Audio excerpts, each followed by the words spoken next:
Outdoor workers should take regularly scheduled breaks in cool places. Meanwhile, provincial police have identified the victim of a fatal crash in North Frontenac on Friday as 22-year-old Xander Collin.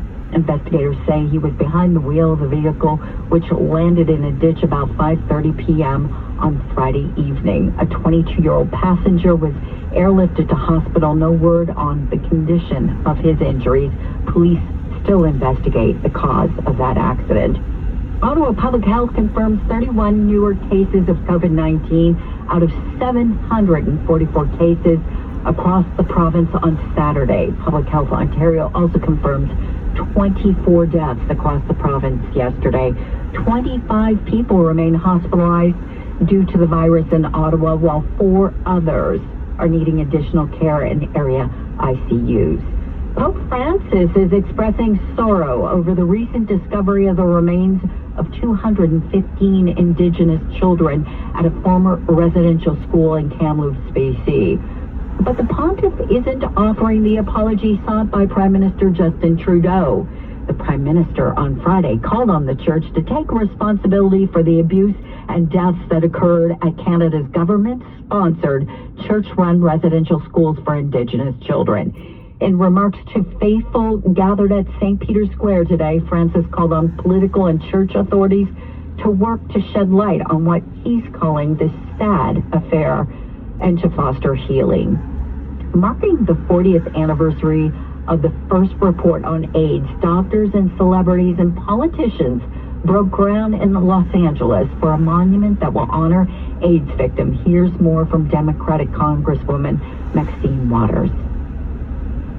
Because you document for history what happened and the people that were involved. If you don't do monuments like this and honor those people who sacrificed and who gave so much, it gets lost. Scheduled to open in 2022, the AIDS Monument will remember the courage of caregivers, survivors, and those who lost their lives to the disease.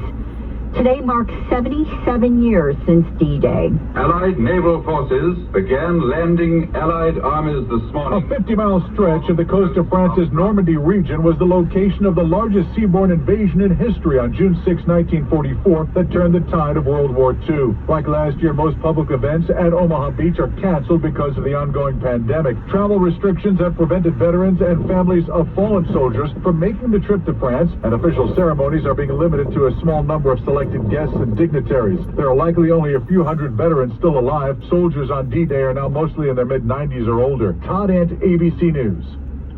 City News Time 10:04. Once again, a heat warning is in effect for Ottawa, the Valley, and Western Quebec. Today's high reaches 33 degrees. Tonight's low drops to 22. And tomorrow's high, once again, 33 degrees. I'm Deborah Ryder for News Anytime. Follow us online at ottawa.citynews.ca. You're listening to a repeat broadcast. This is City News On 1011 FM and 1310 AM.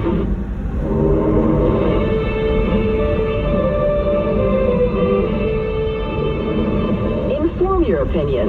It's the Rob Snow Show on Rogers TV and City News. 1011 FM and 1310 AM. Good morning. I'm Sam LaPratt, filling in for Rob Snow. It is Friday, June the 4th. And as you've heard in our news break, of course, we are keeping an eye on the Amber Alert for the young 11-month-old baby that is missing as part of that Amber Alert. Certainly, I received that Amber Alert this morning at about 10 to 4, and we've been following that story, and we will follow it all day long. Hopefully, it resolves itself sooner than later. Veteran reporter Jason White is on this story, so we will bring you any breaking news as soon as we hear it. We have a very, very busy show for you today. Sarah Eleanor Davis is going to join us a little bit later in the show. She's the executive director of Cornerstone Housing for Women. There is an emergency there, and we need to absolutely hear her story. She's going to be coming up around 9:45 this morning. First, now we're going to go to Justin Piche. Hi, Justin. Hi there. Justin Piche, of course, is the Associate Professor of Criminology at U Ottawa. We always speak, when we speak, we talk about jails and we speak about inmates and, of course, COVID-19. You have some updates for us, Justin. Yeah, I do. But just to begin, I'd just like to say that, if we weren't constantly increasing the police budget in this city, as well as increasing the amount of money the province is spending on building new jails, we'd have more money for shelters like the one that's underfunded and potentially being closed soon. But you've just mentioned that we need to do better to build communities. As far as the outbreak at OCDC goes, it was preventable. There's at least 27 prisoners and a staff member that have been diagnosed with COVID-19. The OCDC has only actually started offering vaccines to prisoners 2 weeks ago. In other jails across the province started offering those at the end of March and in April. OCDC is one of the last 3 jails across 25 in the province to get access to COVID vaccines for prisoners. And now we're seeing a large outbreak here. And of course, another one that didn't offer vaccines soon enough, the Lindsay Super Jail, also has a large outbreak, the largest one in the province. So, there's been a bungling of the vaccine rollout. I'm not sure why I, as a professor that's been sitting in my house for much of the pandemic, got a vaccine before any single vaccine was offered to a prisoner. It doesn't make sense to me, given what we know about the risk of COVID transmission and outbreaks in these congregate settings where social distancing is, next to impossible, if not impossible, most times, and the ventilation is poor and it's shared, right? So, and we've heard as well that there's obviously many reports over the years that there's been overcrowding at the jail, etc. We know early on when you and I spoke, let's say a year ago, that they were trying to limit the number of people at that jail. Has that continued to happen, Justin? So during the first wave, OCDC can hold 585 people, although that's like double and triple bunking. During the first wave of the pandemic, there was fewer than 300 prisoners within weeks of the pandemic being declared. And then, right now it's sitting around 400 prisoners. So it is less capacity or lesser use of capacity than normally. But, there's still, it was double and triple bunking before, so there's still, more people than what the space was originally intended to accommodate. So, that's certainly an issue, and we've been hearing from our jail hotline callers that, in terms of the vaccine rollout itself, that they just don't have the information to make informed decisions. In some cases, we were hearing from folks saying that they didn't even know which vaccine was being offered to them. Little to no information about benefits or side effects, and a number of them, have health conditions and want to know before they put something in their body if it's going to exacerbate those health conditions. Mm-hmm. Folks who have experienced discrimination, within the healthcare system and society more broadly, don't lack trust in the system and certainly healthcare at OCDC. So there's a whole host of factors here that are really driving the vaccinations, the potential uptake of them down, and we need to do something about it. We need to provide information that's robust so people can make informed decisions. It needs to come from people and services that folks trust. When it comes from inside the jail, folks have, good reasons, I think, to distrust what's being presented to them when they have information at all. Could you imagine making a decision about a vaccine in an information vacuum, given the limited things that they're able to potentially see on TV with respect to, side effects of vaccines that have been in the news lately? They don't have the access to information that we have, right? The ability to do their own research. So, I'm not surprised to see that vaccine hesitancy is over 50% at the jail right now. And this is just going to continue if we don't address it, right? And as long as the pandemic's continuing behind bars, it's going to continue outside of it, deepening the impacts for all of us. So were you hoping, Justin, that when the congregate living vaccines were rolled out, that OCDC and other jails across the province would have been in that list, if you will? I mean, I don't know why Ottawa Public Health just decided to do the rollout a few weeks ago here at the Ottawa Carleton Detention Centre. Other public health authorities made different decisions about timing, but you know, fundamentally, the Ontario Solicitor General, which runs the jail, made a decision to devolve that responsibility to local public health authorities in terms of timing, and then the local public health authorities give advice to the institution to then roll out these vaccines, and this has just been bungled, and we need novel approaches to get the information out there and to get the vaccines taken up more than they have been, right? I mean, there's going to be hesitancy. Yeah, and Justin, let's talk about the rollout in terms of staff as well, because of course the staff is and contractors would be the the people bringing it in, obviously, right? So what's the rollout for staff and contractors? Between staff and also people who are newly admitted to the jail as well, and transfers. But it seems that the vaccines were, according to Ottawa Public Health, were offered at the end of April to staff who weren't able to otherwise get them in the community at an earlier stage.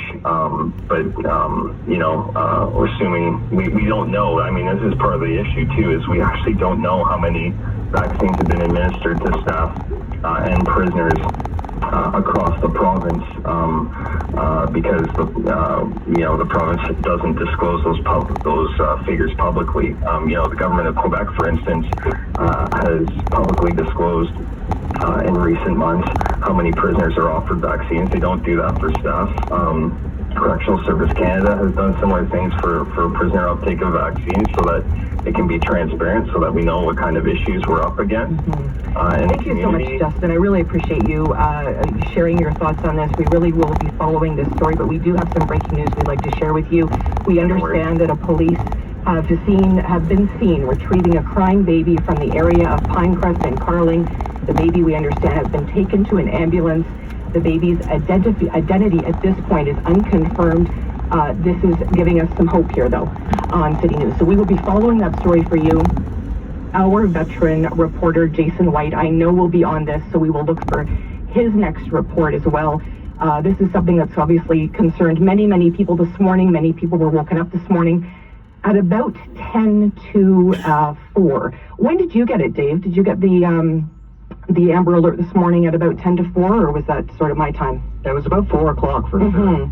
So that's, and I were both woken up by it. So. Yeah, and I think my phone certainly buzzed. It woke me up. I actually haven't been to sleep since, and I think worried about this 11-month-old baby, Abby Mathusi, and she is an Indigenous baby, and she is somebody that is having a feeding tube, so she was not being able to be fed in a normal way a baby would be fed with baby food. So we're really happy to hear this news, although the identity has not been confirmed, but certainly this is news that is providing us a little bit of hope this morning, isn't it, Dave? Absolutely. Any update right now, I think a lot of people in Ottawa are keeping an eye on this for sure. Absolutely. We will be following this story. Once again, we have a very, very full show for you today. We're going to be speaking with Jeff Turner in regard to National Kindness Week. There's some pretty big and exciting developments there. We're also going to be speaking with Brian Hamilton, a winemaker from Kin Vineyards out in beautiful Carb. We're going to talk to him about some damage that has been inflicted on local crops during this time. And of course, as I spoke about earlier, we're going to speak with Sarah Eleanor Davis, Executive Director at Cornerstone Housing for Women. You will not want to miss that story. Stay with us here on City News. We're going to be following this Amber Alert story. Stay with us here on City News.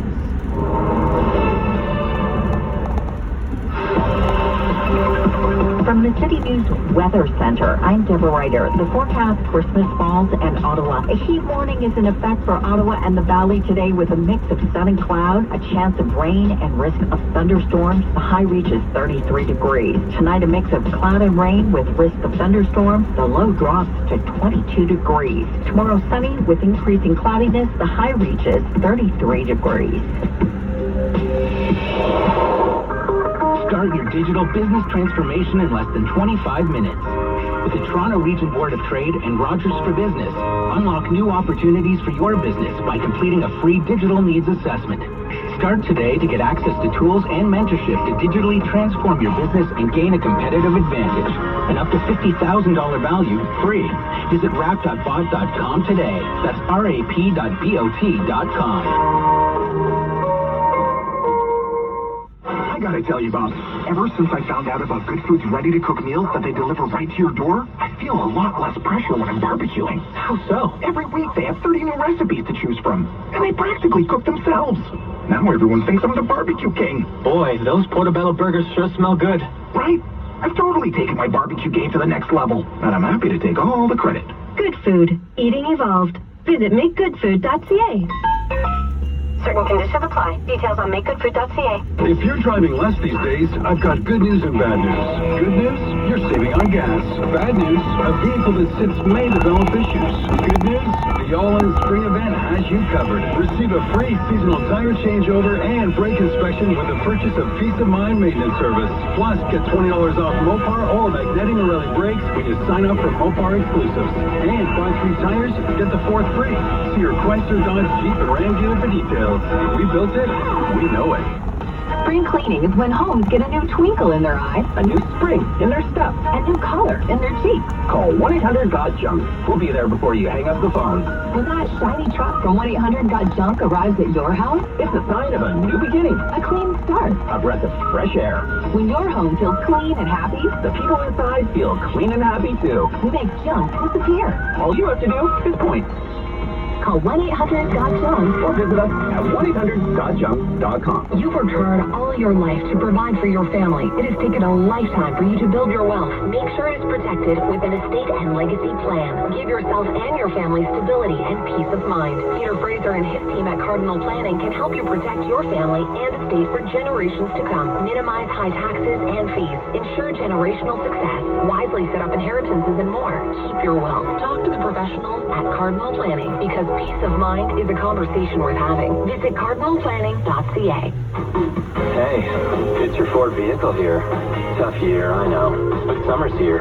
Time for us to hit the road. But I could use a little Ford service time first. You know, some expert hands going over my body, checking under the hood. Yeah, I'm talking the works, baby. Get your Ford ready with the works for only $99.95, including oil and filter change, vehicle report card, 83-point inspection, and tire rotation. At Ford Service, we make every part count. Conditions apply. Taxes extra. Book your appointment today or visit Ford.ca. You're listening to a repeat broadcast This is City News. on 101.1 FM and 1310 AM. He's the opinionated Ottawa icon.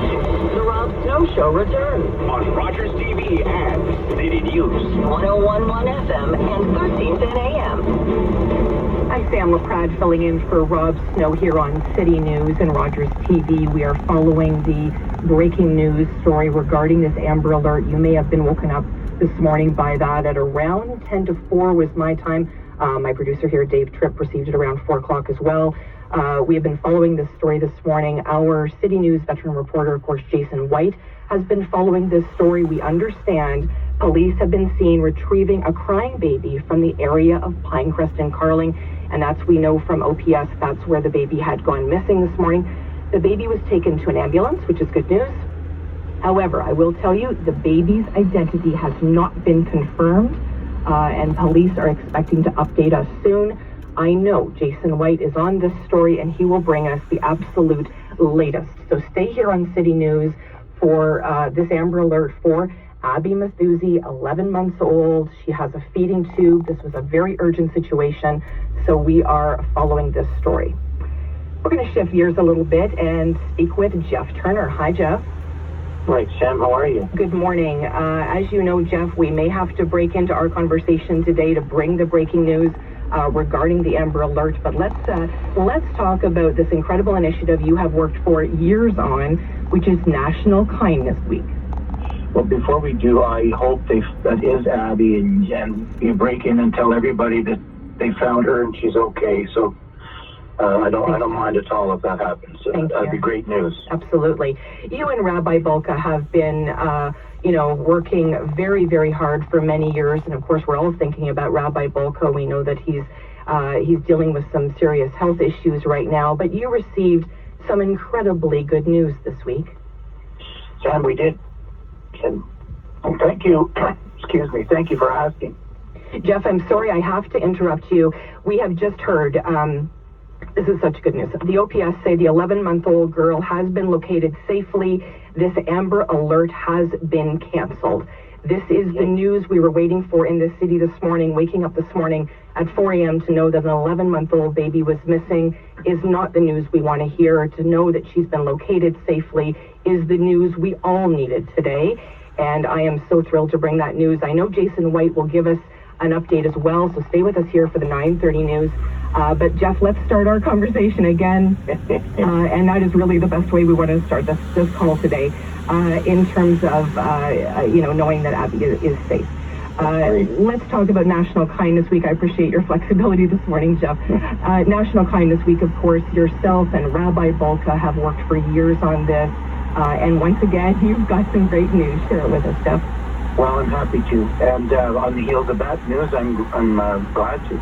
So this conversation, Rabbi and I spoke about this when Kindness Week in Ottawa was started when I was working with United Way over 15 years ago, and we'd had a great week, and he said, Jeff, wouldn't it be wonderful if we could make this bigger, do something on a national scale? Well, time passed, and we tried a few times, but nothing really came of it till he and I reconnected with Kind Canada. Anyway, we undertook it at that time, and that was about 5 years ago. It was actually August of 2017. Rabbi and I went to see Senator Jim Munson.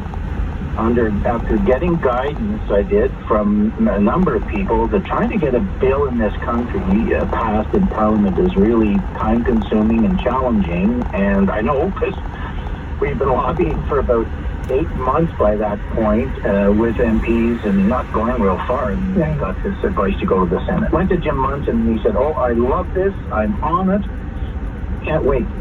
So a couple of years ago, and these things do take time, but even at great speed, we did end up getting it passed in the House of Commons. It was unanimous.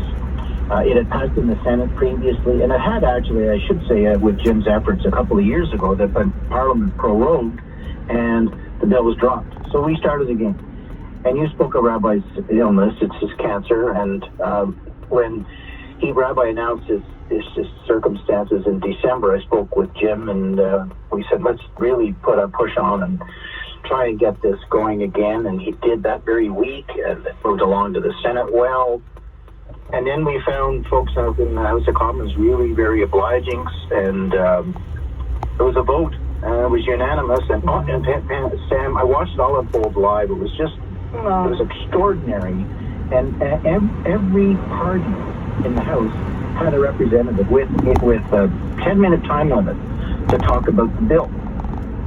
And they said the most incredible things about acts of kindness, about people being kind, about Rabbi Bolka, and the whole notion. It was just, everyone got up in turn supporting it. It was just lovely. And then at the end, so I'm watching it all, it's like a suspense drama unfolding before you, right?